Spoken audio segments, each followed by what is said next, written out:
వేసవి దుక్కులు ఎలా చేసుకోవాలి, ఎలా చేస్తే బాగుంటుంది అని చూస్తున్నాం ఇక్కడ. దీనివల్ల ఉపయోగాలు ఏంటి కూడా మనము ఒక 2-3 మాటల్లో చెప్పుకుందాం. పంట అయిపోయిన తర్వాత వేసవి దుక్కులు చేసుకోవడం వల్ల మొదలు మట్టి తిరిగేయబడుతుంది. రెండవది అడపాదడప వర్షాలు ఎక్కువగా పడ్డప్పుడు భూమిలో తేమ నిల్వ కిందికి వెళ్తుంది, నిల్వ ఉంచబడుతుంది. అంటే వర్షపు నీరు వృధా కాకుండా ఉంటుంది. ఇంకో ముఖ్య విషయము మనకు కలుపు నివారణ.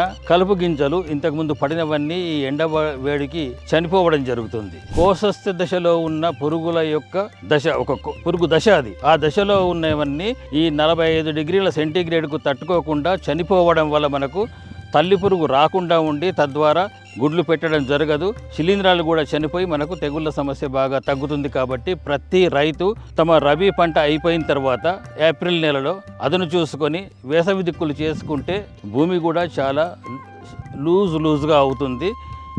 రాబోయే పంటకు బాగా ఉపయోగకరంగా ఉంటుంది.